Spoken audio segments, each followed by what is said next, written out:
The alarm on Caldra Station cut through the noise like a blade, and every door along the market corridor began to slide shut at once. I had 4 minutes to reach the far checkpoint before the whole level sealed for a security sweep, and the crowd around me had turned into a wall of bodies moving the wrong direction. I pushed through anyway, boots hitting metal grating, breath sharp in my chest, my mind already counting down the seconds I did not have. I am Daniel Cole, corporal in the Terran Expeditionary Force, and I had spent 6 weeks eating nothing but ration paste on a supply ship with a broken galley. Shore leave was supposed to be simple: find food, find a bed, get back before curfew. Instead, I was sprinting through a station lockdown with a crowd of frightened aliens shoving past me toward the exits. That is when I saw her. She was small, maybe the size of a human child of 8 or 9, with gray-blue skin and eyes too large for her face. She stood completely still in the middle of the moving crowd, pressed against a support column, looking left and right like she did not know which way was safe. Everyone else was running. She was frozen. I almost kept moving. I told myself someone else would grab her, that a parent was close by, that this was not my problem with the clock already draining out of my 4 minutes. But nobody stopped. People swept past her like she was a rock in a river, and her small hands were shaking against the column. I grabbed her arm, gently, and pulled her into the gap between 2 market stalls where the crowd could not crush her. "Stay close to me," I said, "and hold my sleeve. Do not let go no matter what." She looked up at me with those wide black eyes, too scared to speak, and grabbed a fistful of my jacket like her life depended on it, which at that moment it did. We moved together against the crowd, and I used my shoulder to open a path, keeping her behind me, until we reached a side corridor that was almost empty. The alarm kept blaring. Doors kept sliding shut ahead of us, one after another, sealing off sections of the station like a countdown made of steel. "We are not going to make the checkpoint," I said, half to myself, and looked for another way. There was a small diner tucked into the corner of the corridor, its lights still on, the owner waving frantically for anyone nearby to get inside before his door sealed too. I did not think twice. I pulled the girl through the entrance, just as the metal shutter came down behind us, with a heavy clang that shook the floor. Silence, just the hum of the station, and both of us breathing hard. The diner owner, a 4-armed being named Torv, looked at us and let out a long breath. "Lockdown drill," he said. "They run one every few months. Nobody tells the public in time. You are safe here until it lifts." I looked down at the girl still gripping my jacket.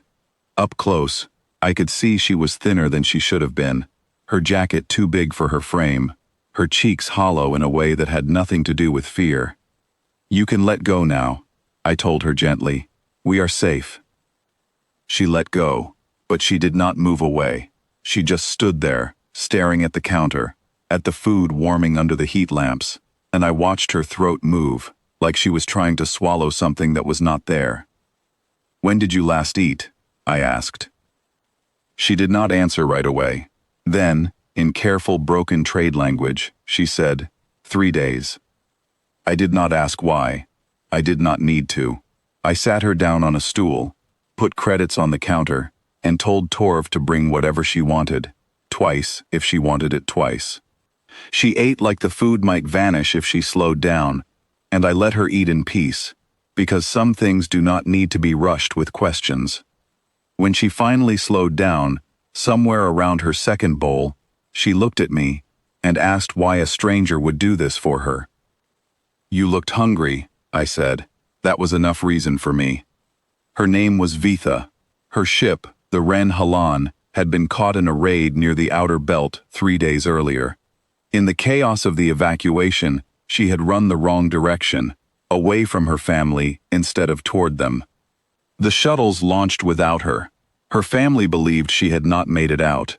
She had been alone on Caldra Station ever since, too frightened to approach anyone, sleeping in maintenance corridors, drinking from public water taps, hiding from station security because she did not know if they would help her or send her somewhere worse. 3 days thinking your family believes you are gone, I said quietly. That is a heavy thing for anyone to carry, let alone someone your age. She nodded, and for a moment, the wide eyes filled with something that was not hunger anymore. It was grief, held very still, the way children sometimes hold grief when they do not know what else to do with it. She told me she had tried once, on the first day, to find a station officer, but the uniform frightened her, and by the time she found the courage to speak, the officer had already moved on to another call. After that, she stopped trying. She found a maintenance passage behind a cargo lift where the air was warm and nobody walked, and she stayed there most of the time, coming out only when hunger pushed her further than fear could hold her back. That takes a kind of strength most adults do not have, I told her. Surviving alone on a station this size for 3 days is not something to be ashamed of. She looked at me like nobody had said anything like that to her before, and maybe nobody had. I am not letting this sit until tomorrow, I said, and stood up. Give me your ship registry number. Not the name, the number. She blinked in surprise. Why does that matter? Because I know someone in traffic control who can find out if that ship is still close enough to reach by signal, I said. And if it is, we are calling them tonight. The lockdown lifted 20 minutes later, and I did not waste a second of it. I walked her straight to the traffic control office, where an old contact named Petty Officer Wren owed me a favor from a training exercise months earlier. Wren ran the registry number through the system, and within minutes a signal trace came back. The Wren Halan had not jumped far. It was holding position 2 systems away, running what Wren described as a mourning cycle, the custom among trader clans of pausing all travel to grieve a lost family member before continuing on. They think she burned with the lower deck during the raid, Wren said quietly, reading the report. That is the official record. Then let's fix the official record, I said. Wren opened a tight beam channel, and within the hour, a face appeared on the screen, an older woman from the same species as Vitha, her expression already carved from days of grief. When she saw the small face standing beside me on the screen, she went completely silent, then let out a sound I had never heard a person make before, somewhere between a sob and a shout of disbelief. "Vitha!" she said, and that single word broke something open in the room. The reunion call lasted almost 30 minutes. I stood off to the side, because it was not my place to be in the center of it, but Vitha would not let go of my sleeve the entire time, pulling me back whenever I tried to step away. At one point, the older woman looked directly at me through the screen. "Soldier," she said, "what is your name?" "Corporal Daniel Cole, ma'am," I answered. "Corporal Cole," she said, "we will reach Caldra Station in 11 hours. Do not leave before we arrive. This is not a request. It is a promise we intend to keep to you." I told my unit commander I had a family matter, which was not exactly a lie anymore. I spent those 11 hours mostly sitting near the docking bay with Vitha beside me, who kept glancing up every few minutes to check that I had not disappeared, as if kindness was something she still could not fully trust would stay. "You can leave any time," she told me quietly at one point, like she was giving me permission before I asked for it. "Humans do not have to stay for people who are not their own family." "I bought you dinner," I told her, "not a way out." She smiled at that, the first real smile I had seen from her. Small, but real. When the Wren Halan finally docked, the airlock had barely finished cycling before a crowd came through it at a full run.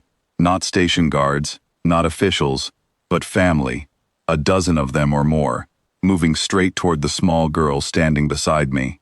I have been through difficult moments in my service, but nothing prepared me for being pulled into the middle of that reunion, hands gripping my arms, voices overlapping in gratitude. The older woman from the screen, holding both my hands so tightly I thought she might not let go. "You fed our daughter when we could not reach her," she said. "You are clan now, whether that was your plan or not." That night, they would not let me leave the ship. I sat at a low table surrounded by cushions instead of chairs, dishes arriving faster than I could finish them. Vitha pressed against my side the entire meal, like she had claimed the seat and dared anyone to question it. Near the end of the meal, the older woman, who I learned was the ship's matriarch, raised her cup and the room fell quiet. 3 days we grieved a child who was still alive, she said, and then a soldier who did not know her name looked at a hungry child and asked nothing except whether she needed to eat. That is a rare kind of heart, Corporal Cole, and it does not go unanswered among our people. I told her honestly that I had not done it for any reward, that I simply could not walk past a hungry child while I had the means to help. She smiled, like I had proven her point rather than argued against it. That, she said, is exactly why it matters. Around the table, the rest of the family began sharing small memories of the days before I arrived, how they had refused to accept the first report of the raid, how one of the younger crew members kept insisting a distress marker would still turn up somewhere in the wreckage data. Nobody had believed she was truly gone, not completely, but 3 days of silence had worn that hope down to almost nothing.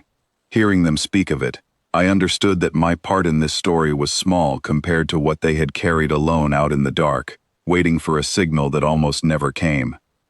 I shipped out 3 days later, and Vitha cried at the airlock, making me promise to come back, which I have kept more than once since.